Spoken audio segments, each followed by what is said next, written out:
Student, जैसे कि आपको पता है कि हमारा जो टॉपिक है वो रेशम है।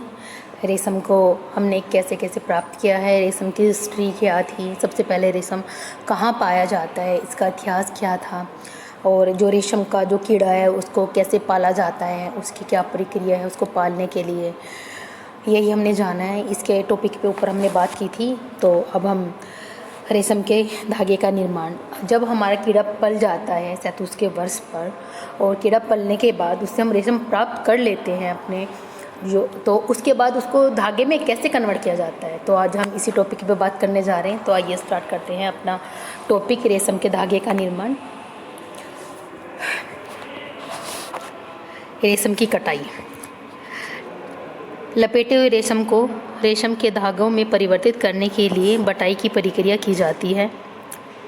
जो रेशम होता है, जो हम रेशम को ककून से लपेटते हैं, फिर उसको कैसे कैसे बटाई में परिवर्तित किया जाता है, कैसे कैसे उसको धागे में कन्वर्ट किया जाता है, यही बताया गया है। इसे थ्रोइंग कहा जाता है। यह शब्द एंग्लो इंडियन है, जिसमें थान का अर्थ है ऐंठन देना। इस कार्य को करने वाले व्यक्तियों को थ्रोटर कहा जाता है। रेशम की बटाई की प्रक्रिया उसी प्रकार की होती है जिस प्रकार कपास, लिनन या ऊन के तंतु को धागा बनाने के लिए कताई की प्रक्रिया की जाती है। जो उसकी कताई है, जो उसकी मतलब धागे में बटाई है, जो धागे में कन्वर्ट करते हैं, ट्विस्ट करके धागा बनाते हैं हम, वो उसी प्रकार से जिस प्रकार से हमारा लिनन है, लिनन की बटाई करते हैं, और आपका कपास हो गया, आपकी ऊन होगी, उसी तरह से इसकी भी बटाई की जाती है। इन तंतुओं के समान रेशम के तंतु से नियंत्रण लंबा धागा प्राप्त करने हेतु धुलाई, कंघी करना और खींचने की प्रक्रिया की आवश्यकता नहीं होती। कच्चे रेशम की लच्छियों को आकार, रंग और लंबाई या मात्रा के अनुसार छांटा जाता है, फिर साबुन या तेल युक्त गर्म पानी में डाला जाता है। इससे सेरिसिन नम हो जाते हैं और धागे की रेख में सहायता हो जाती है। यांत्रिक विधि द्वारा शुष्क करने की क्रिया के बाद लच्छियों को अच्छी रील में लपेटा जाता है और इसे बाद बाबिन पर लपेटा जाता है। जो लच्छियाँ हैं उसको अच्छे से हम वॉश कर लेते हैं और फिर उनको रोलर पे चढ़ाया जाता है। इस लपेटने की क्रिया में एक अकेले धागे की इच्छित मात्रा में ऐंठन दी जाती है। यदि दो या अधिक धागे को दोहरा किया जाता है तो इन्हें उसी दिशा में या विपरीत दिशा में पुनः ऐंठन दी जाती है। यह इस बात पर निर्भर है कि धागे का कौन सा प्रकार बनाया गया है।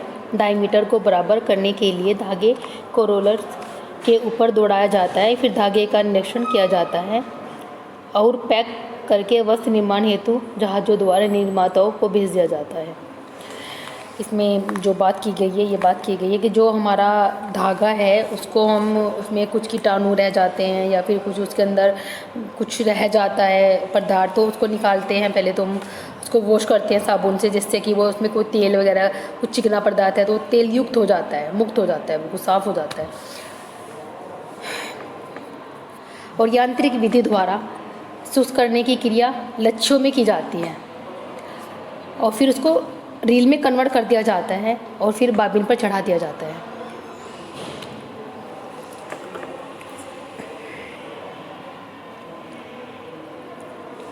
जो दूसरा पॉइंट है हमारा, बटे हुए धागे का गोंद। जो धागे का गोंद होता है वो कैसे निकालते हैं। बटे हुए रेशम के धागों में अभी भी कुछ मात्रा में सेरिसिन रह जाता है, जिसे पुनः साबुन के पानी द्वारा हटाया जाता है।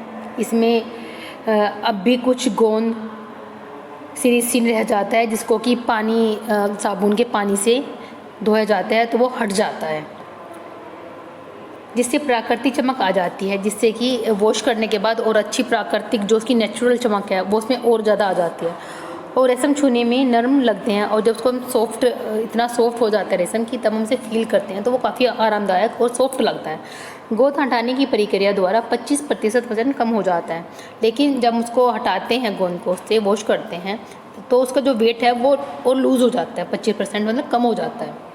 जब गोंद हटाया जाता है रेशम का तंतु या वस्त्र रंग में पीला सफ़ेद दिखाई देता है।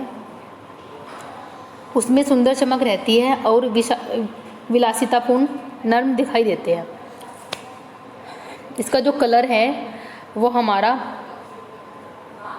पीला और सफ़ेद दिखाई देता है जब ये हम गोंद हटा देते हैं इसको।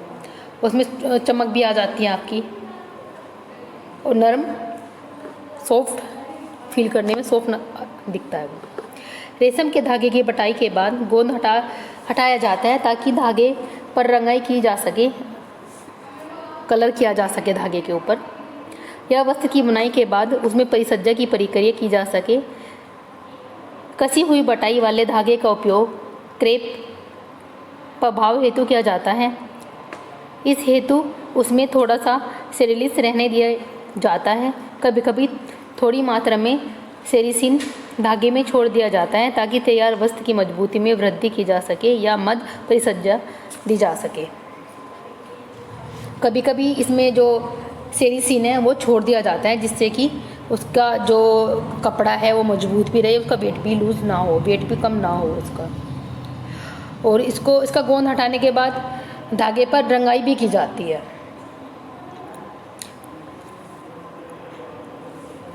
कता हुआ रेशम। कता हुआ रेशम क्या होता है? निम्न श्रेणी में कम लंबाई वाले रेशम के फिलामेंट जो कि व्यर्थ पदार्थों से प्राप्त किए जाते हैं उन्हें रेशम के लपेटे की क्रिया में उपयोग में नहीं लाया जा सकता। कम लंबाई के धागों की धुलाई और कंघी करने की क्रिया के बाद उनकी आपस में कताई की जाती है उसी प्रकार जिस प्रकार कपास, लिनन या ऊन के धागों की जाती है। जो छोटे तंतु रह जाते हैं उनकी बात हो रही है। कताई की हुई रेशम का धागा नरम होता है। जो कताई किया हुआ रेशम होता है वो काफ़ी सॉफ्ट होता है, मतलब उसका फील करने में धागा। किंतु इसमें रील किए हुई रेशम की अपेक्षा कम चमक होती है। जो हमने पहले रेशम बनाया था उसमें काफ़ी चमक थी, लेकिन इसमें कम है। और उसकी अपेक्षा कम मजबूती व लोचम्य होता है। कते हुए रेशम के वस्त्र में कुछ समय पहनने के बाद रुएं उड़ जाते हैं क्योंकि उसका धागा टूटे तंतुओं से बना होता है। मतलब इसमें एक तो आपका है कि इसमें चमक भी कम होती है क्योंकि जो धागा टूट जाता है ना, छोटे छोटे टुकड़े हो जाते हैं, उनको जोड़ के जो धागा बनाया जाता है उनकी बात की जा रही है। एक तो इसकी जो चमक है वो भी थोड़ी कम होती है, कम हो जाती है, फील करने में सॉफ्ट भी कम लगते हैं ये। और इसमें पहनने के बाद काफ़ी रुआं भी आ जाता है। छोटे आकार के रेशम के धागे के कई विभिन्न स्रोत होते हैं। टूटे हुए ककून जो कि कीड़े बनाने की क्रिया में परिणाम स्वरूप उनके ककून को तोड़कर बाहर निकालने से बनते हैं।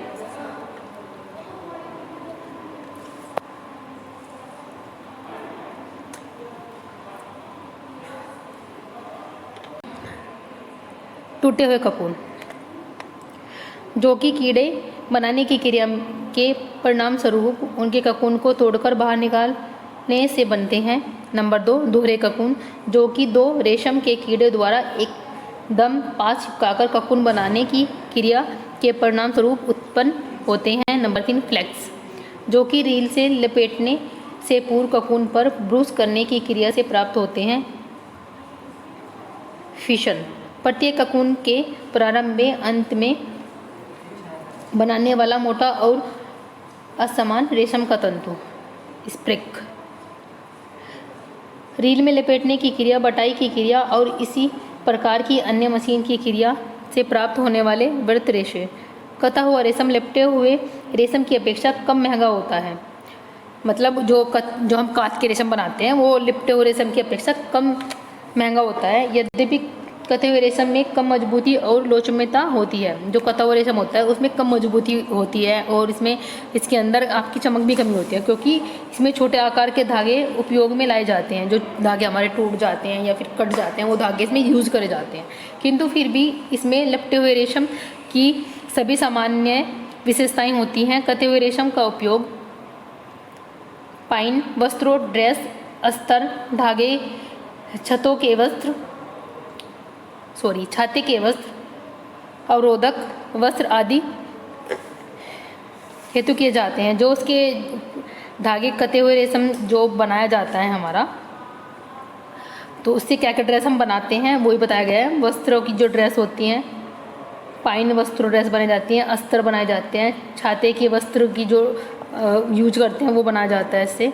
कता हुआ स्पेन धागे का निर्माण के लिए चरण में व्रत रेशम से गोंद हटाया जाता है। इस क्रिया हेतु पदार्थ को सामान्यतः साबुन के घोल से उबाला जाता है। गोंद निकालने हुए रेशम को उठाया जाता है और समान लंबाई में काटा जाता है। फिर इस पर कंघी की जाती है। खींचने की फ्रेम्स में से निकाला जाता है।